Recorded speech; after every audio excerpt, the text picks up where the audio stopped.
All right. Thanks everyone for joining. Really excited that you're here with us to learn more about the Global One Health Fellows Program through this informational session. I am Dr. Meredith Spence Beaulieu, she, her pronouns. I am the program manager of the Global One Health Academy here at NC State. And my research background is in entomology. I got my degree here at NC State as well. And I'll pass it over to my colleague, Dr. Michael Reiskind, to introduce himself. Hi, everybody. I'm Michael Reiskind, and I'm a professor in entomology and plant pathology here at NC State. And I'm also the graduate program director for the Global One Health Academy. And with Meredith, we run the Fellows Program, which is, I assume, why you're all here today. So great. Great. Go ahead, Thanks. Meredith. Thanks so much. So we have probably about 15 to 20 minutes of kind of some content where we'll talk at you for a little bit about the application process, what we mean when we say One Health, things that we're looking for, and then we'll have a lot of time for Q&A. And both Michael and myself are very happy to answer questions over email as well, in case you think of things later that we didn't get to today. So first, I just wanted to orient everyone to what we mean when we say One Health. We are the Global One Health Academy, and this is the Global One Health Fellows Program. So I want to make sure everybody understands what One Health is at its core.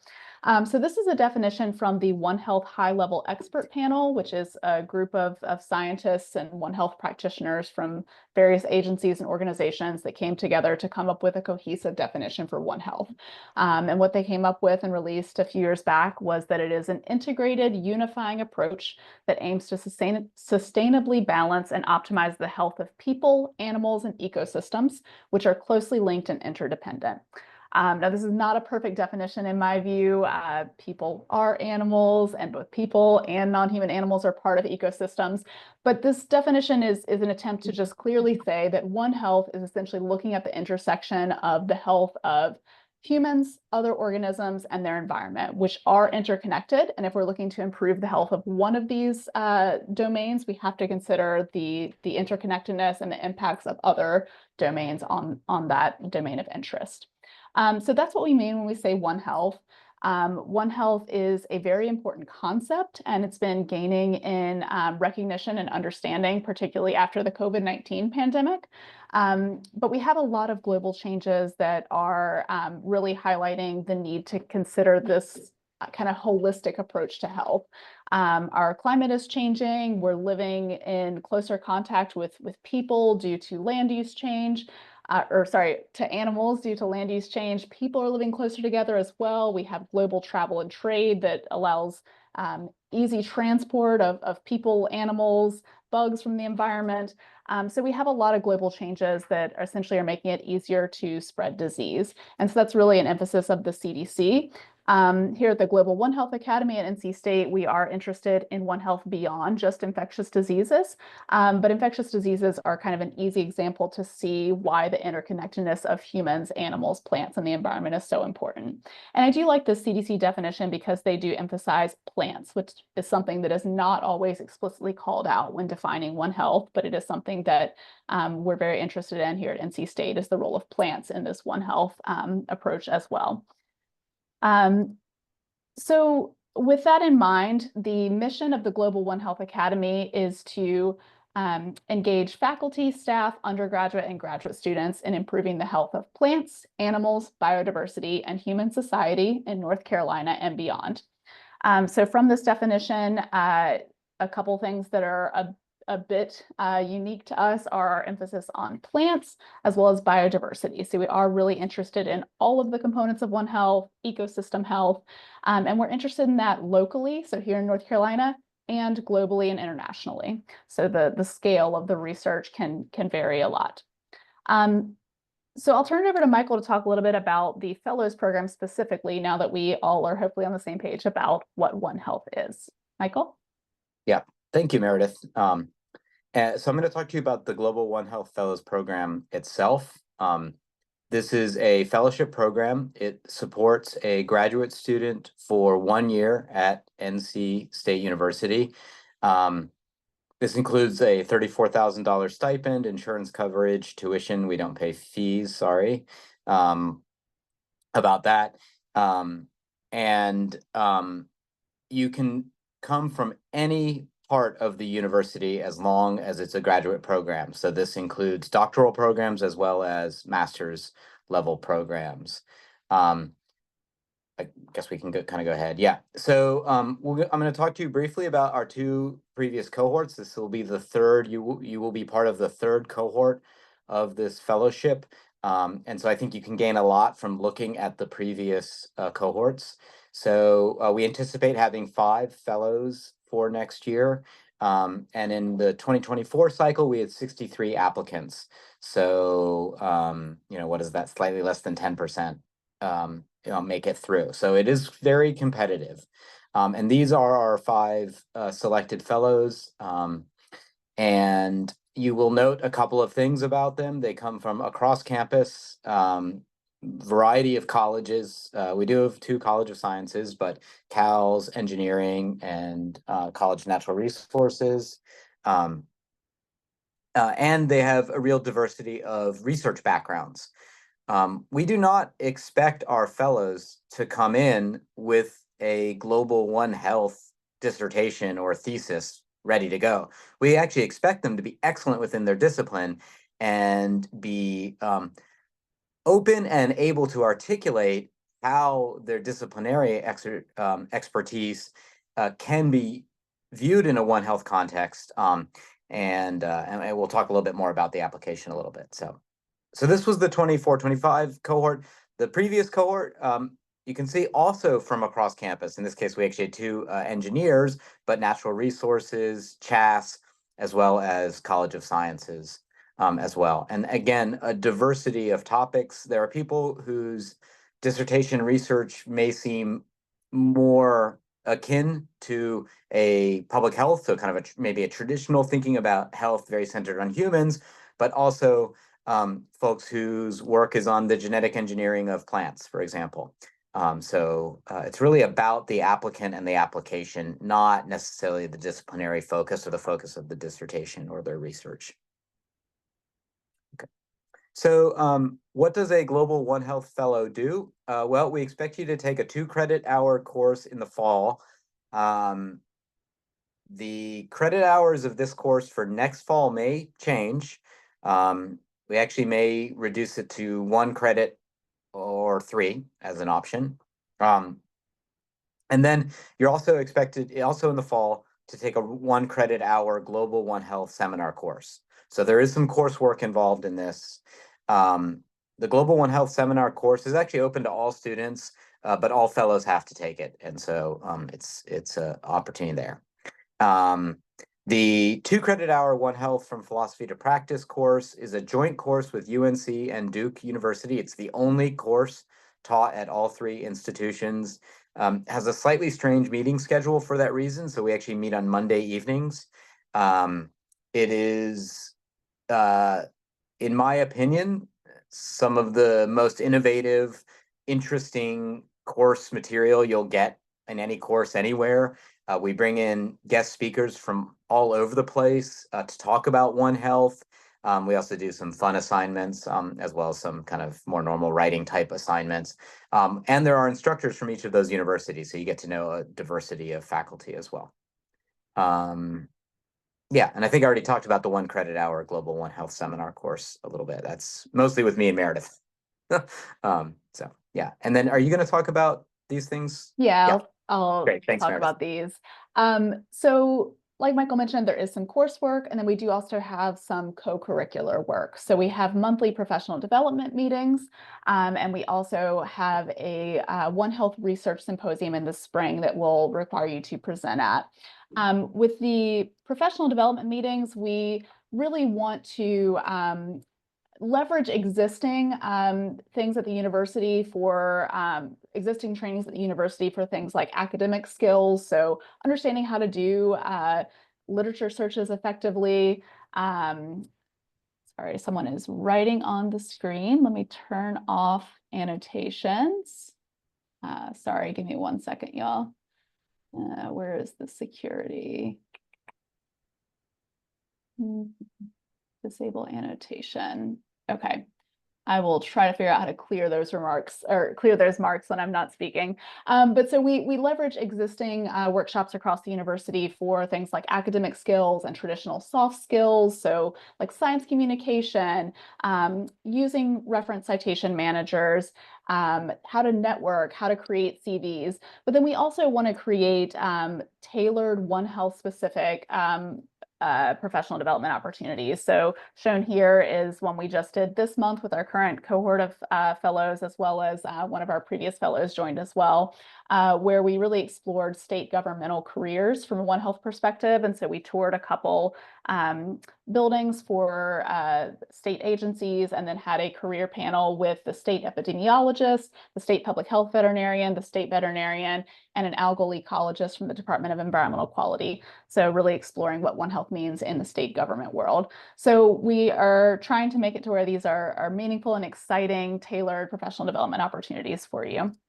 And then we do also have the One Health Research Symposium in the spring, which is really an opportunity to share your science with the One Health community at NC State. We hosted this symposium for the first time last year, and it was well attended. We had around 85 to 90 people attend, primarily from NC State and from all levels, from undergraduate up through faculty. But then we did also have some external attendees as well from local government agencies, as well as some NGOs in the area. So a really great opportunity to highlight the work that you're doing. And then finally, we do have some additional opportunities that we encourage you to take advantage of, including interdisciplinary co-mentorship opportunities. How we kind of approach that is, like Michael mentioned, when the fellows enter the cohort, we don't necessarily expect that you are doing interdisciplinary One Health research that reaches across human, animal, environment, plant, all of those things, just because that's not the reality of most people's works within their discipline. But what we're interested in doing is helping you explore those connections. So if you come in with ideas for ways that your work could be expanded to, say, include animal health, if that isn't already a component, what we do is we leverage a diverse network of over 300 NC State faculty and external experts that are Global One Health Academy affiliates with us to try to figure out if there are people that might be good for you to explore those new research opportunities with, and just essentially play matchmaker and let you develop those relationships in the way that best suits you. So that's not a requirement that you necessarily take advantage of that and meet with external faculty, but we do encourage it, and we will meet with you and learn about your research and suggest people that could be good connections for you in terms of research or in terms of career development. And then finally, we do have fall and spring mixers for fellows and their advisors, because we are really interested in providing opportunities for us to network, both within the Global One Health Academy leadership with your advisors, and then also with each other, because those connections can really enhance the interdisciplinary perspectives of research. Michael, is there anything else you wanted to say on this point before I move on? No, I think you did it great. Okay, Good. wonderful. So quickly, the application. So eligibility, you do have to be a current or incoming NC State graduate student to apply for this. For incoming students, you do have to have a PI or a laboratory that is going to take you in as a student pending your acceptance to NC State, and we can't help with that with finding an advisor. But if you are coming to NC State, you are eligible. If you're at NC State, you're eligible, and you can come from any academic background. We have had a number of colleges represented amongst our fellows, our 2 cohorts of fellows that we've had so far. And we've had applications from all 10 colleges at this point. And we are really excited that we have a program where students from all 10 colleges can see themselves fitting. And we really do want to have those interdisciplinary connections. So if you have One Health research, so again, research that's at the intersection of one or more of human, animal, plant, or environmental health, from any disciplinary background, we encourage you to apply.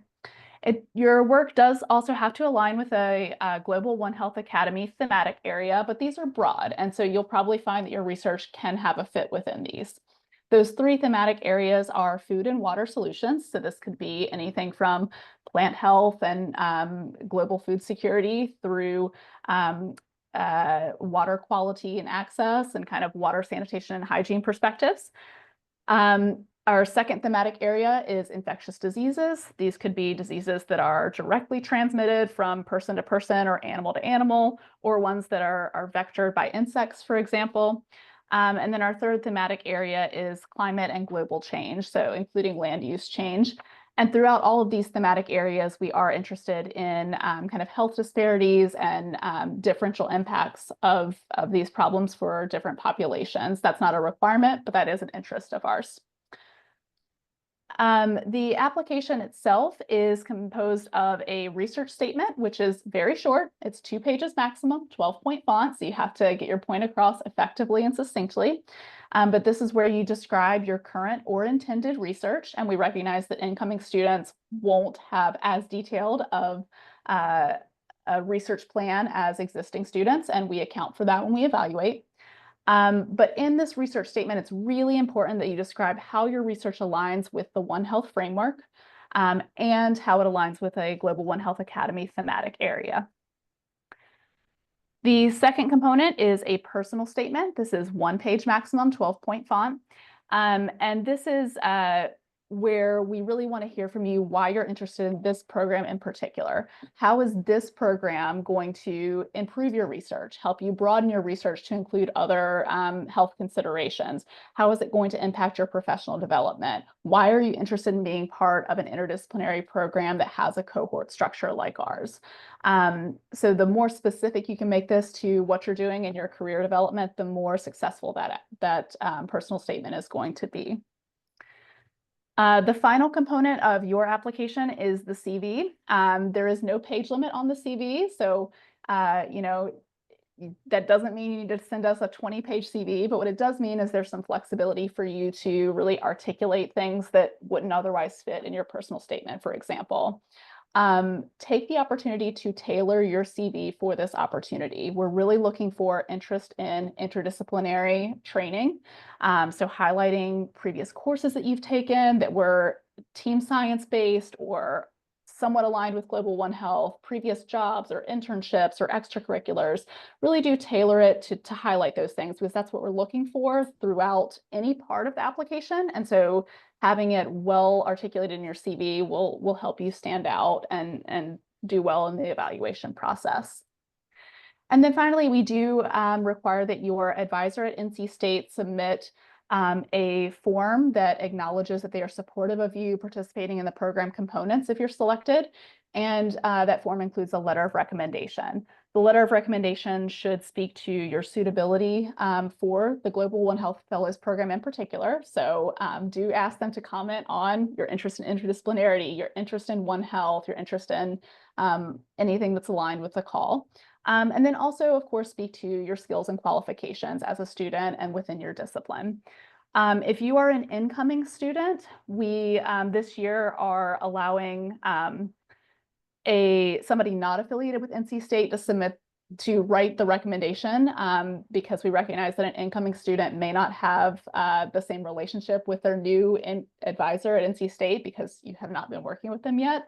So you can have a previous mentor write a letter of recommendation, but your NC State advisor still has to submit that letter through the Google form because they need to acknowledge that they're supportive of you participating in the program. And one other thing that's come up is that if you are co-advised, you have multiple advisors here at NC State, you should either select one of those advisors to submit the letter of recommendation or ask your 2 co-advisors to write a joint letter because only one letter will be accepted. And so if we receive 2, we're just going to go with the first one that we receive. So that's the details of the application. I'll turn it over to Michael to talk about what makes a successful application, and I'll try to clear these marks off the screen while he chats. Okay. Just to give you some advice about what we are looking for, we're looking for projects that are firmly centered on One Health. And that really comes down to articulating how the research could be at the intersection of multiple health domains, human, animal, plant, and or the environment. We, again, don't necessarily expect that research you've done previously, or even the main thrust of a dissertation or thesis is One Health, right? I mean, you don't come from One Health backgrounds, you come from a variety of disciplinary backgrounds. And so the most important thing is that you are able to make it very clear how your research can be viewed at that interaction or intersection between those One Health domains. To do this effectively, you may have to think broadly and creatively. Often it's kind of the second order interactions that are going to be most important in broadening what you do into that next framework. I can think of a number of examples, but suppose you breed wheat, right? You're a wheat breeder. And at a very basic level, you could say, well, I like help out with food security, et cetera.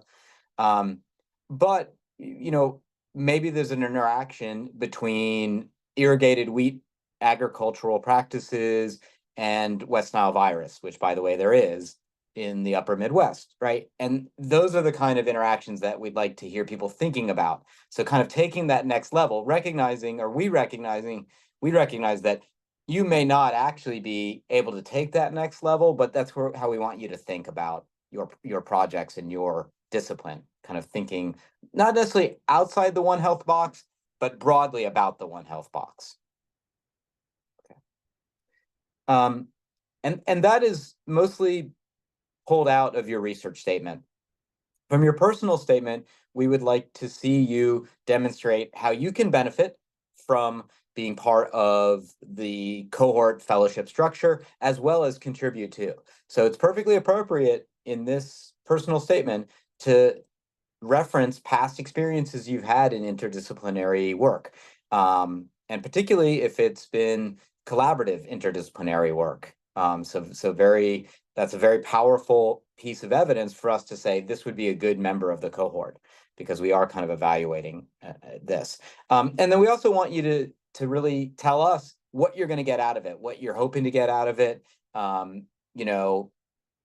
We want this really to accelerate your career into a One Health context. Okay. Good. All right. So I think at this point, and it's probably, I don't know what time we're at because I'm working off my phone, et cetera. But at this point, it's probably best for us to just answer your questions. We keep ourselves open to responding to emails. I would say we're happy to answer any questions short of reviewing an application before the application is due. So we're happy to answer any specific questions, happy to give general advice, but don't ask us to edit your personal statement or research statement. Now, it's appropriate for you and your advisor to work on that. I mean, you got to write it, but it's appropriate to get feedback from your advisor, I think, on that, or peers, et cetera. So. Yeah, and one thing I'll quickly add on is that we can also chat with you about the fit of your project for this call and help think about One Health angles for your research. Again, we will not be like telling you, here's what to write, but we can meet with you and chat about how you might explore your research through a One Health lens, and we're very happy to do that. We won't review writing and provide those edits, but we can definitely have a conversation about that. So do reach out to us. Our emails are here, and I'll paste them in the chat as well once I stop screen sharing. These applications are due January 26th, and that includes the letter of recommendation and the form from your advisor. So make sure that your advisor is looped in early to this process and is able to get that letter of recommendation submitted within the timeline as well. We have the full call and details at go.ncsu.edu/GOHF. Yep. I will say just, we review all applications, but a few don't make it to kind of the full review. And almost always it's because they've only articulated the impact of their work on human health. So be very wary of that. If your impact is directly on human health, that's not what we are looking for in Global One Health fellows. But that is a component, as long as there is another component related to animal, plant, environment, biodiversity, something like that. So chat with us if you have any questions about fit or how to frame your research as a One Health question, because a lot of it is about framing. Yeah. So with that, I'll stop screen sharing. I will pop our emails in the chat, but we have a lot of time to answer questions now. So we can answer questions. If you want to do the virtual raise hand, I can call on you. If you want to paste it in the chat, we can also answer questions from the chat. So it is open floor for us to answer your questions now.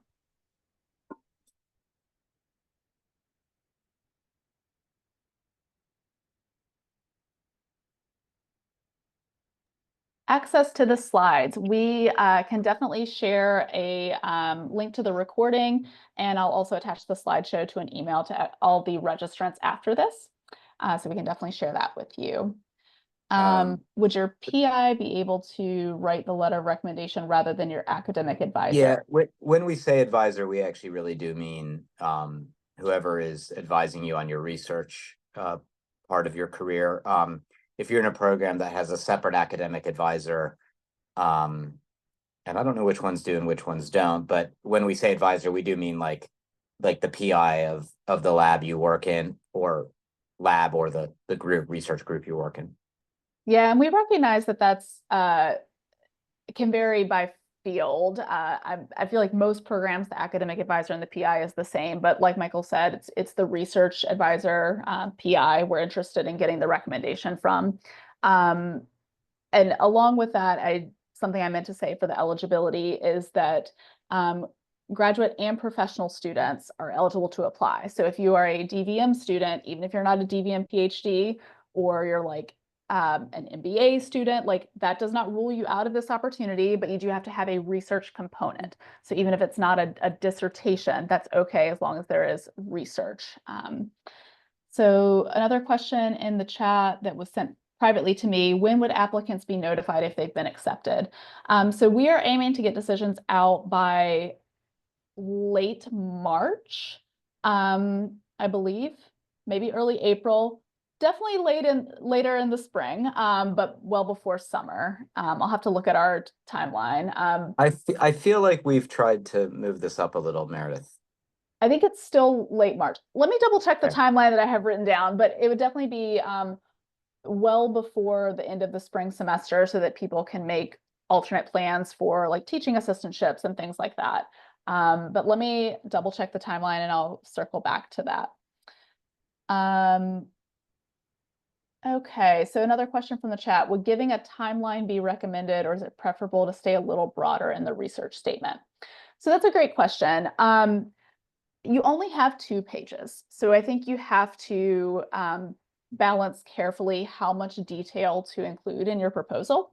One really important thing about this opportunity is that the reviewers come from a very broad range of disciplinary backgrounds. So your reviewer from this proposal, or for your application, may be from your field in particular. We try to get somebody close to your field to review it, so we have that kind of domain expertise on it. But then you will have somebody reviewing it that is outside of your field and potentially very far outside of your field. So you might have an engineer, you might have a humanist, you might have somebody from the College of Education reviewing your proposal. So when you're writing your proposal, you want to have enough detail in there that somebody from your discipline understands what you're doing and that it's methodologically sound and interesting for your discipline. But then you also want to have it accessible enough that somebody from well outside of your discipline can still understand what you're doing and its importance, and why it fits within the One Health framework. So that's not answering your question exactly. It's up to you whether you want to include a timeline and figures and things like that, but balancing detail with accessibility is important. Michael, anything else there? I mean, I think in as much as providing a timeline might show that you have really thought deeply about how you're going to actually execute the addition of a One Health element to your research or into your research, I think could be a powerful thing. But you have to balance that against space. And, this is a grantsmanship thing, but, with limited space, sometimes providing details also provide an opportunity for somebody to be critical. So, I mean, it kind of depends on how you do it, I guess, to some extent, and what you're proposing to do, So I don't think it's necessary. I don't think we've had somebody kind of get down into that level of detail with their research proposal. So I will say that at least that I can recall. I don't know. I mean, they Yeah, blur. yeah, I don't think over the I've years. seen a detailed timeline. That's not to say it's a bad idea, but there's space limitations and those other considerations. Circling back to our decision timeline question, I double checked. We are aiming to get decisions out in early March. So yes, we did bump things up this year. Applications are due a little sooner, so we can get those decisions out earlier in the spring. Yeah. Okay, so next question, just going in order here. Does this affect my graduate teaching / research assistantship? Can I be on a TA, RA while being on this fellowship? Michael, do you want to start that one off? Yeah. But the short answer is no, you can't. However, most programs are willing to kind of save that TA, RA for you for after the fellowship. I mean, essentially, this takes the place of the fellowship. You are limited as a graduate student to working 20 hours a week for the university, and that's what a TARA is, you working for the university.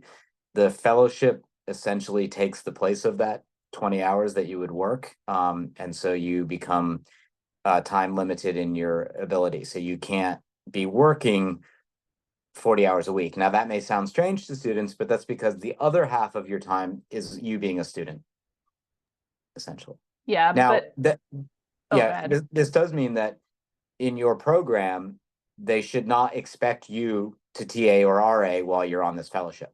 This is what you're doing. You're doing the fellowship. So Yes, but you are also doing your research, which is part of this yes. fellowship. So we're Yeah.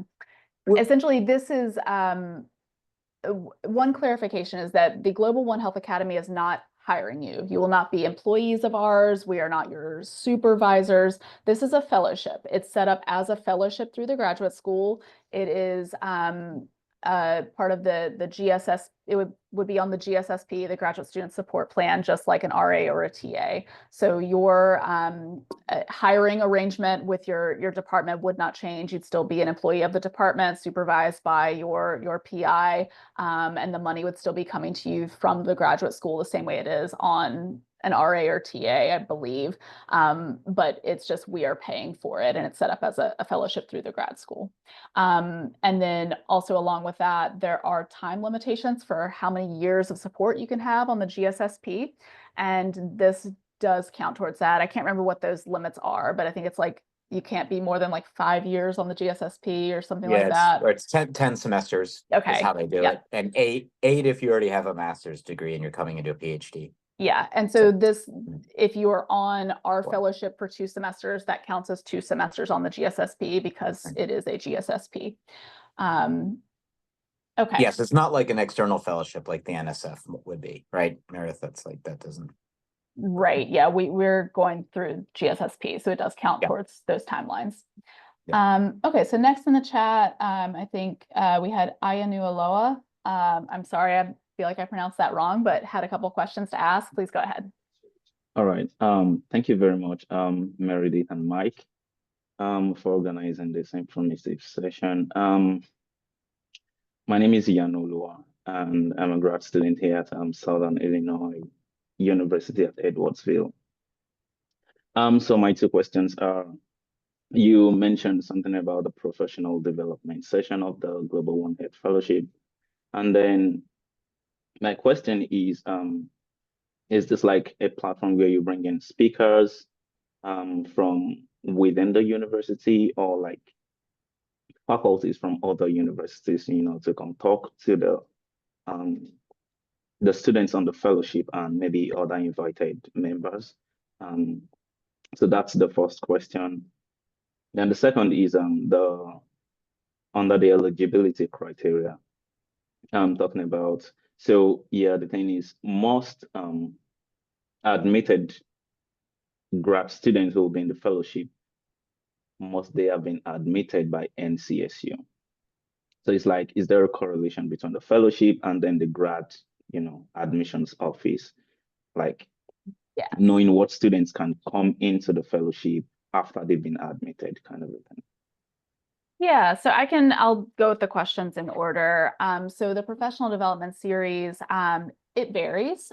We occasionally have outside speakers, which are NC State faculty, but then we also organize things that have speakers that are not NC State faculty. So we did one recently with North Carolina governmental employees, including our state epidemiologist and others. So those are not NC State faculty, but we had them do a panel discussion on governmental careers at the state level.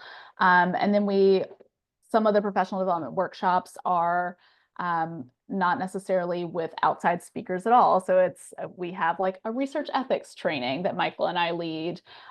We had one that we attended a workshop offered by the NC State libraries on how to use like citation management software, for example. So kind of those like firmer academic skills. So it really varies. The question about eligibility, you do have to be admitted to NC State to receive this fellowship. So we do allow incoming students to apply. So students that would be starting in fall of 2025 can apply for this. The decision deadline for applications for students starting in the fall for NC State, I think, is in April. And so you can apply for this before you've been formally admitted to NC State, but you have to be coming to NC State. So basically, like if you've been in conversation with a professor that is like, yes, I have room for you in my lab, please apply to NC State, and once you're accepted, you will be in my lab. That is a situation where you are absolutely eligible to apply, because once NC State accepts you, you have a home, you have an advisor, you will be a student. If you are in a situation where you are like, I'm interested in coming to NC State, but I don't have a lab, I haven't been admitted, I'm just exploring this, that would not make you eligible to apply, because you aren't accepted to and for sure coming to NC State in the fall, and you have to be an NC State graduate student in order to receive funds. Hopefully that makes sense. Michael, anything to add on there? I mean, just remember that this is meant to fund people at all different stages. It is not a recruitment tool.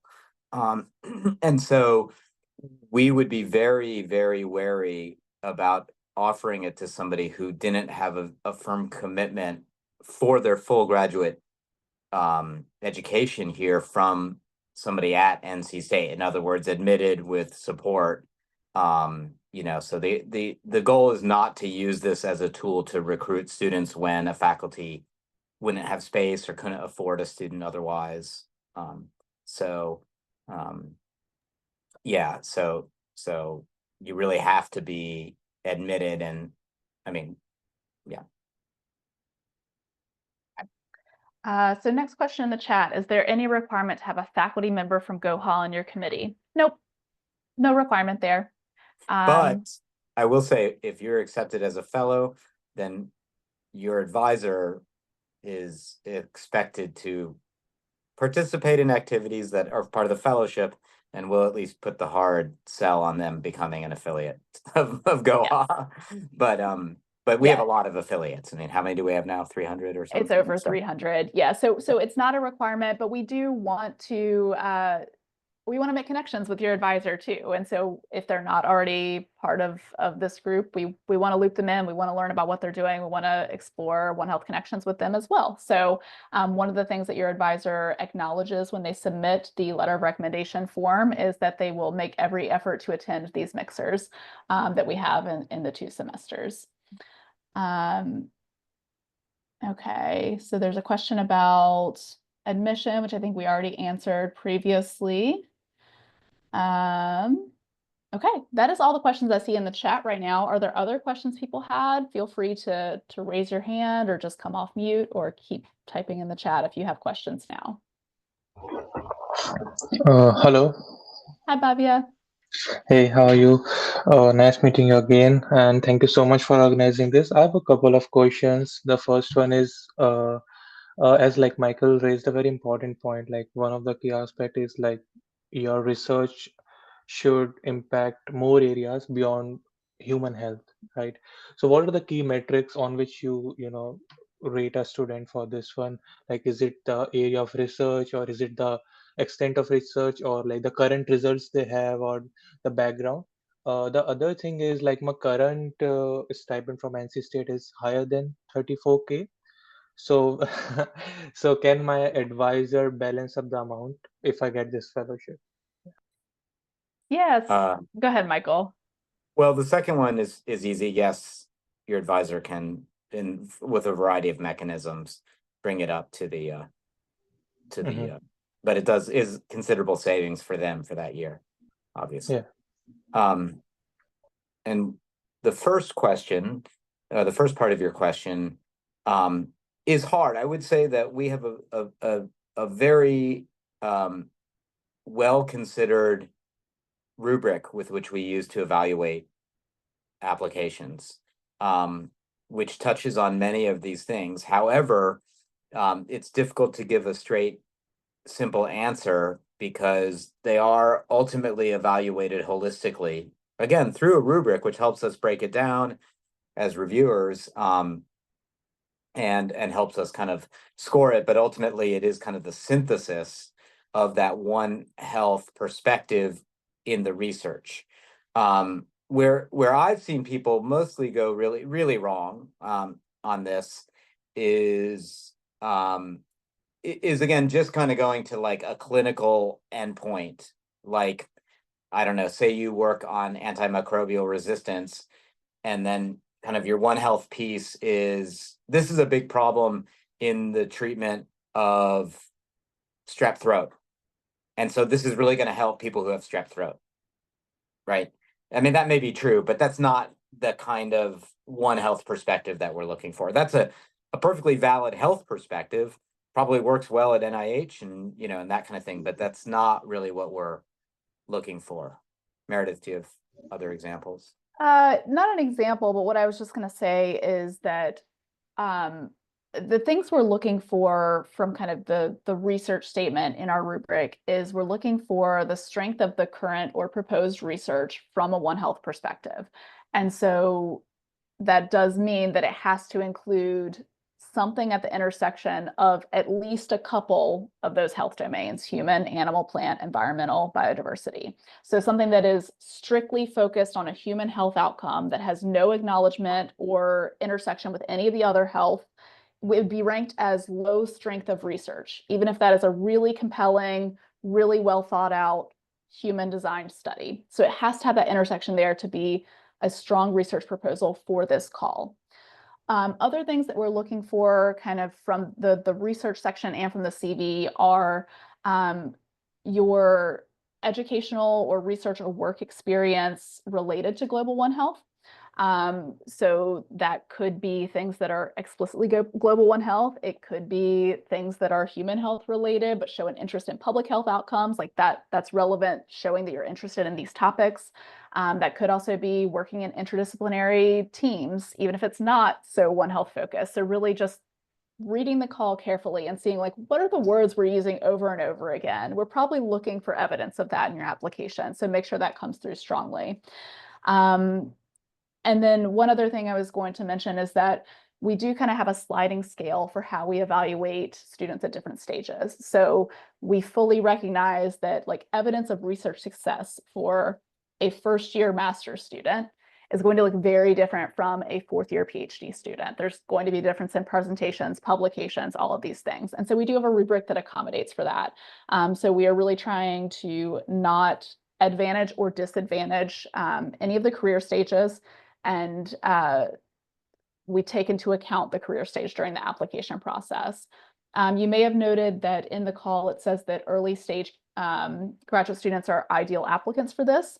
That doesn't mean you get an advantage for being an early stage student. It just means that one of the goals of this program is that we really hope to be able to impact your research trajectory. So if you find these really interesting One Health connections and you're an early stage student, you have time to potentially edit your research plans a little bit to explore some of those questions, versus if you're a fourth year late stage PhD student that's almost done and is just writing up, you're not going to be able to add new things. We do still have fellows that are later in their career, And it's been great to have them involved. And I think it really impacts their research opportunities for their next steps.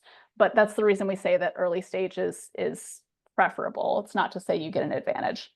The final, we had, go ahead. okay. No, go ahead.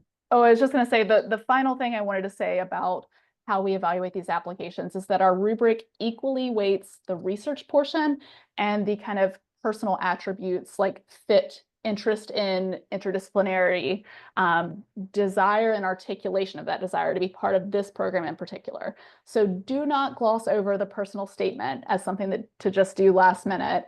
It is important. We weight it equally with the research statement.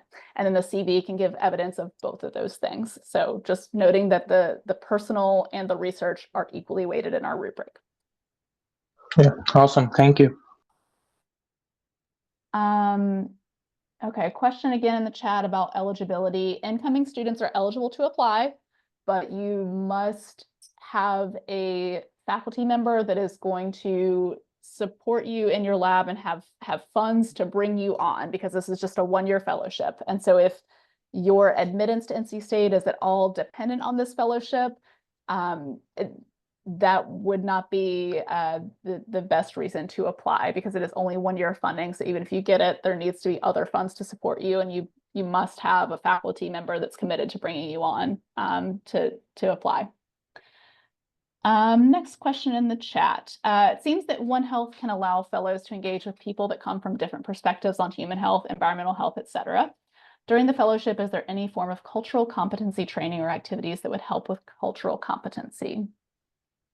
So I would say, yes, that is something that we incorporate through our professional development series.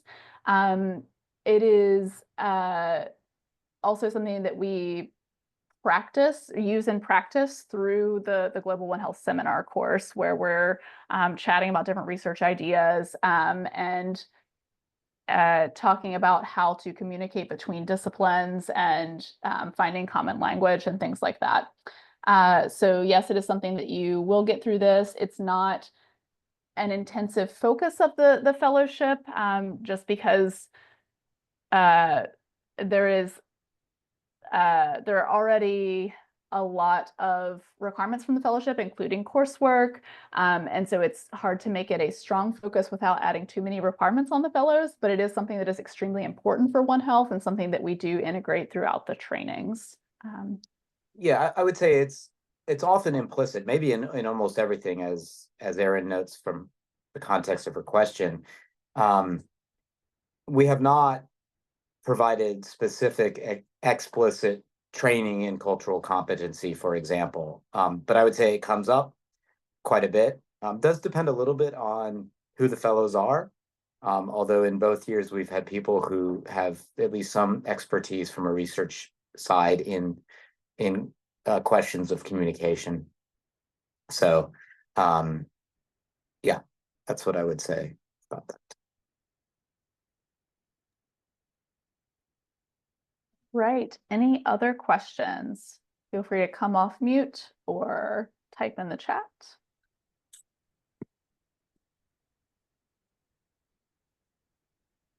Okay. Single student can only be on the fellowship for up to 10 semesters. So that is the graduate student support plan at NC State. So any form of university support, you can only be on for 10 semesters. This particular fellowship is a 1 year fellowship only. So it's 2 semesters. And you would not be eligible to do it twice.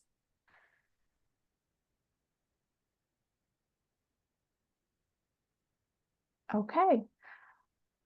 Well, final call for questions.